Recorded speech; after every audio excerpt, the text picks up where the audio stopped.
convidado a refletir com vocês sobre como podemos pensar a igreja como uma realidade carismática e ministerial. Como parte dessa série de reflexões sobre o que nos torna uma igreja verdadeiramente sinodal, aquela em que se entende que todos os batizados contribuem significativamente para a missão da igreja. Para começar, é importante refletir sobre o significado dessas duas grandes palavras, carismática e ministerial. Então, o que é uma igreja carismática? A igreja, ou termo carismático, descreve a igreja como uma comunidade daquelas que receberam uma variedade de carismas ou dons espirituais para a edificação da igreja e o cumprimento de sua missão. Enquanto o povo de Deus se reunia, a igreja foi dotada de uma rica variedade de carismas derramados pelo Espírito Santo. Como Paulo escreve em sua carta aos Romanos, os membros da igreja, que são um só corpo em Cristo, não têm todos a mesma função. Temos dons diferentes de acordo com a graça dada a cada um de nós. Alguns têm o dom de profetizar, outros receberam dons de serviço, ensino, encorajamento, generosidade, liderança e misericórdia. Todos esses dons são maneiras diferentes de mostrar o amor de Deus em ação. Em sua carta aos Coríntios, Paulo escreve que existem diferentes tipos de dons, mas o mesmo Espírito os distribui. Existem diferentes tipos de serviço, mas o Senhor é o mesmo. Existem diferentes tipos de trabalho, mas em todos eles e em cada um o mesmo Deus está em ação. E todos estes dons e carismas são para o bem comum. Então, quando falamos de toda a igreja como carisma, ou a estrutura carismática da igreja, ou nos referimos à obra do Espírito Santo, que acompanha cada membro dos fiéis cristãos e anima todo o corpo da igreja, para que todas as partes possam trabalhar juntas para o propósito de Deus. Agora, a raiz da palavra carisma é uma pequena palavra grega, charis, que também é a mesma raiz da palavra caridade ou amor. Refletindo sobre a relação entre as três pessoas divinas da Santíssima Trindade, Santo Agostinho escreveu no século V do norte da África, caracterizou o Espírito Santo como uma comunidade ou amor mútuo entre pai e filho. Jesus foi ungido pelo Espírito de Deus quando foi batizado por João no Rio Jordão, significando uma vocação de filho amado de Deus e capacitando para pregar a boa nova do reino de Deus.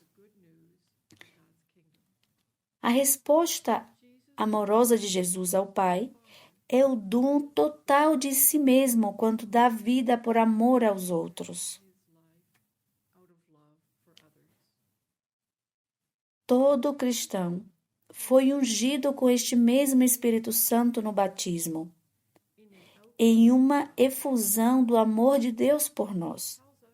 São Paulo nos diz que o amor de Deus foi derramado em nossos corações através do Espírito Santo.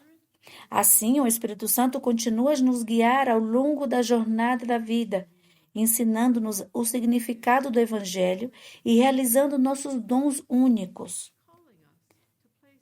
chamando-nos a colocar nossos dons e capacidades naturais a serviço do Espírito que é amor.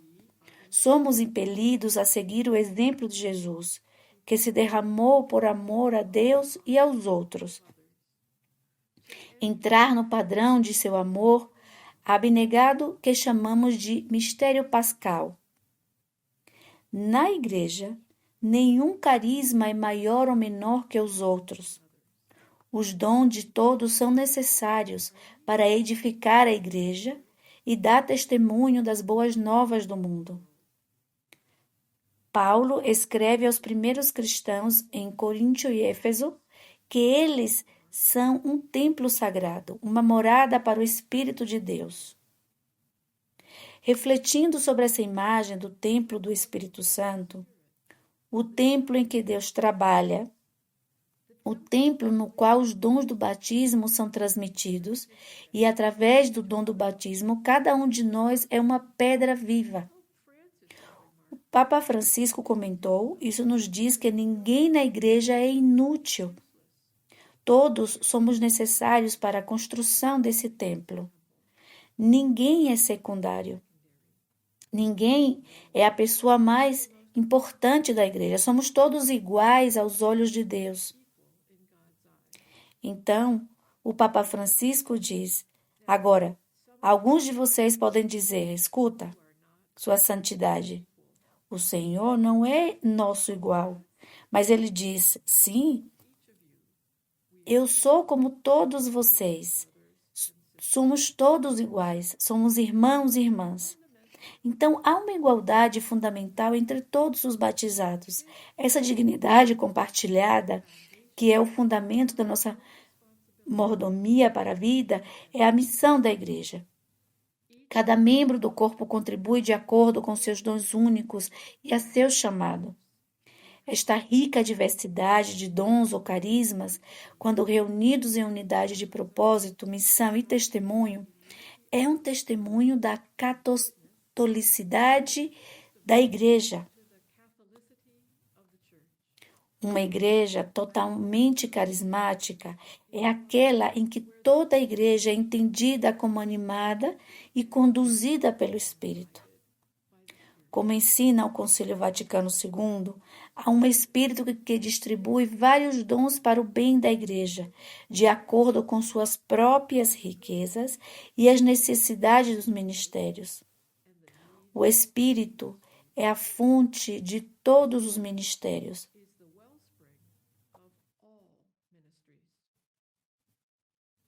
Então, que é uma igreja ministerial? Bem, a palavra ministerial ou ministério tem sido reservado na igreja ocidental para aqueles que recebem o sacramento da ordem sagrada e que são chamados a servir a igreja no ministério da palavra e do sacramento. Mas na igreja primitiva, esse termo tinha uma conotação muito mais ampla.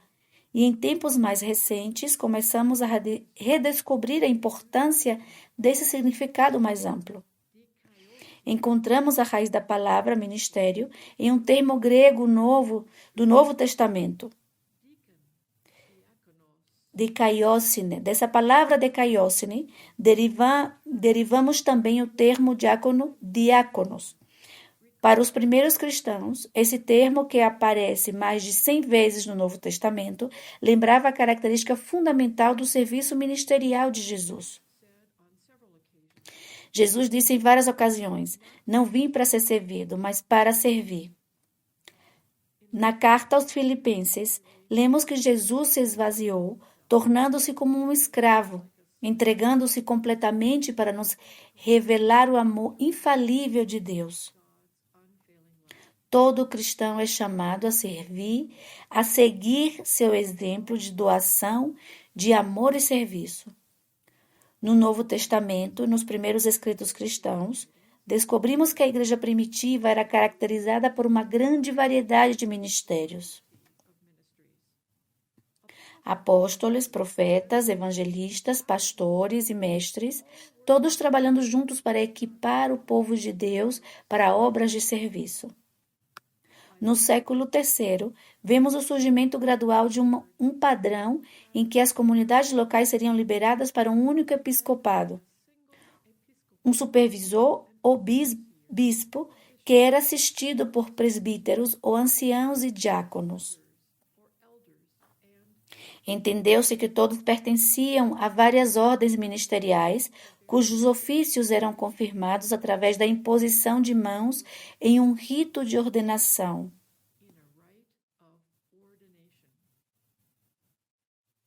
No século XI, o padrão de vários ministérios que caracterizaram a Igreja no primeiro milênio foi amplamente reduzido a uma série de ordens menores temporárias ou etapas pelas quais cada candidato passaria no caminho para a ordenação sacerdotal. Houve ministérios de leitor, exorcista, acólito, subdiácono, depois de diácono e sacerdote. E no século XII, a teologia ocidental começou a falar sobre o ministério dos ordenados em termos de poder e não de serviço. Como teólogos refletiram sobre o poder sagrado do sacerdote para ligar a Eucaristia. Essa clericalização dos ministérios foi reforçada quando o Graciano canonizado do século XII introduziu a ideia de 2 gêneros ou categorias de pessoas na Igreja, traçando uma distinção clara entre o clero onicompetente e um laicado passivo. Uma compreensão da Igreja como sociedade, uma sociedade de pessoas desiguais, era então dominante nas teologias ocidentais do ministério e da lei da Igreja até o início do século XX. Um estudo renovado do testemunho bíblico e dos desenvolvimentos históricos na tradição cristã informou o ensinamento do Concílio Vaticano II sobre os ministérios na Igreja. O concílio buscou recuperar a compreensão da Igreja como povo de Deus, todos os quais compartilham a mesma dignidade em virtude do batismo, e todos devem ser protagonistas na missão da Igreja através do serviço da doação de si mesmos.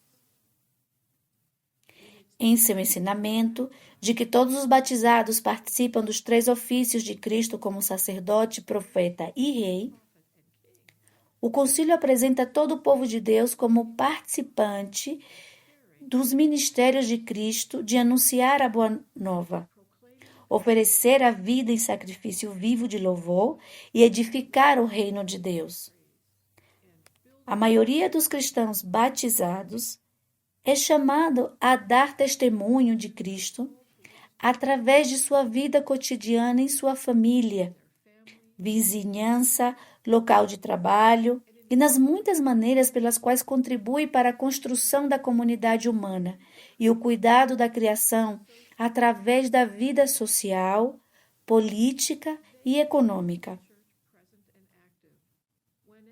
Eles tornam a Igreja presente e ativa sempre que buscam o bem dos outros e onde Deus os colocou. Esta participação na missão de Jesus, como muitas vezes salientou o Papa Francisco, é a fonte da nossa alegria. É o coração da nossa identidade como seguidores de Jesus. É o que nos torna um povo. Quando entendemos isso, ele diz, ao nosso redor, começamos a ver enfermeiros com alma, professores com alma, políticos com alma, pessoas que no fundo escolheram estar com e para os outros. Assim, o Papa Francisco parece concordar com o Concílio Vaticano II, quando caracteriza os leigos como poderosos proclamadores da fé. Enquanto a maioria dos fiéis leigos usará seus dons para realizar o reino de Deus nos assuntos seculares, o Vaticano II ensina que alguns são chamados a realizar certos ofícios eclesiásticos com um objetivo espiritual. Eles colocaram com seus pastores. Assim como Paulo foi ajudado por muitos colaboradores, homens e mulheres que se entregaram ao serviço do Evangelho, trabalhando duro no Senhor. Hoje, leigos e leigas são nomeados para novas formas de ministério pastoral público. O concílio exorta os pastores a reconhecerem os ministérios e carismas dos leigos e suas muitas contribuições importantes para a Igreja. A vida de religiosos e religiosas. A dedicação à oração e ao serviço também pertence à estrutura carismática da Igreja. Por seus votos de pobreza, castidade evangélica e obediência, são um sinal radical da vocação cristã e contribuem de várias maneiras para os ministérios e missão de toda a Igreja. Há diversas formas de vida religiosa, testemunham a multiplicidade de carismas envolvidos na edificação da Igreja e seu testemunho, desde aqueles que estavam envolvidos em ministérios de educação, ou no cuidado dos pobres e doentes, ou no trabalho pela justiça social, até formas mais contemplativas de vida comum ou solitária. Os carismas de cada comunidade respondem a um conjunto de necessidades identificadas por seus fundadores, que estavam em sintonia com as necessidades da Igreja e do mundo. Outros foram chamados entre os batizados para servir como ministros ordenados, bispos, sacerdotes e diáconos. Eles são testemunhas oficiais de Cristo que presidem e servem ao povo de Deus em todos os lugares. O ensinamento do Vaticano II enfatiza que o ministério dos ordenados é, antes de tudo, um serviço à comunidade. O termo medieval de poder sagrado é usado com parcimônia em sua discussão sobre a responsabilidade dos sacerdotes e bispos. O concílio afirma que participam dos ministérios de Cristo de uma maneira diferente dos leigos. Os ministros ordenados representam Cristo quando proclamam a palavra de Deus, presidem a celebração dos sacerdotes, especialmente na Eucaristia, e fornecem liderança e supervisão da comunidade. O sacerdócio dos ordenados existe para servir ao desenvolvimento do sacerdócio batismal, para equipar os cristãos para dar testemunhos de Cristo em suas respectivas vocações. O Concílio Vaticano II colocou a Igreja no caminho para recuperar a rica diversidade de ministérios que alguma vez caracterizou a vida da Igreja primitiva. Ele reconheceu que muitos homens estavam efetivamente exercendo o ministério do ofício de diácono e encorajou os bispos a ordená-los, restaurando assim o ofício permanente do diaconato, a estrutura ministerial da igreja local. Após o concílio, o Papa Paulo VI aboliu as ordens menores e abriu caminho para que os leigos servissem os ministérios instituídos de leitor e acólito. O Papa Francisco reconheceu que as mulheres servem eficazmente nestes ministérios e acrescentou um instituído ministério catequista. Nesses últimos 60 anos, assistimos também ao surgimento de um grande número de novos ministérios eclesiais leigos. Esta rica diversidade de ministérios é uma obra do Espírito Santo, que continua a animar novos carismas e formas de ministérios para equipar a Igreja para a missão. Encontramos uma das primeiras imagens da sinodalidade no capítulo 6 dos Atos dos Apóstolos. Os 12 apóstolos reuniram toda a comunidade de discípulos para se aconselharem. Quando viram que as necessidades de alguns eram negligenciadas na distribuição diária de alimentos. Tendo identificado esta importante necessidade pastoral e guiados pelo Espírito Santo, tomaram uma decisão de estabelecer uma nova forma de ministério, chamando os 7 para uma nova forma de serviço. Ao longo da história, as igrejas se reuniram em assembleias sinodais para considerar as necessidades pastorais em mudanças e discernir, sobre a orientação do Espírito, novos carismas e novas formas de ministério. Como cristãos, ao longo dos séculos, continuamos discernindo e pedindo ajuda do Espírito de Deus. Que formas de ministérios são necessárias para capacitar a Igreja que cumpra sua missão em nossos dias, para que toda a Igreja possa proclamar o amor de Cristo por todos?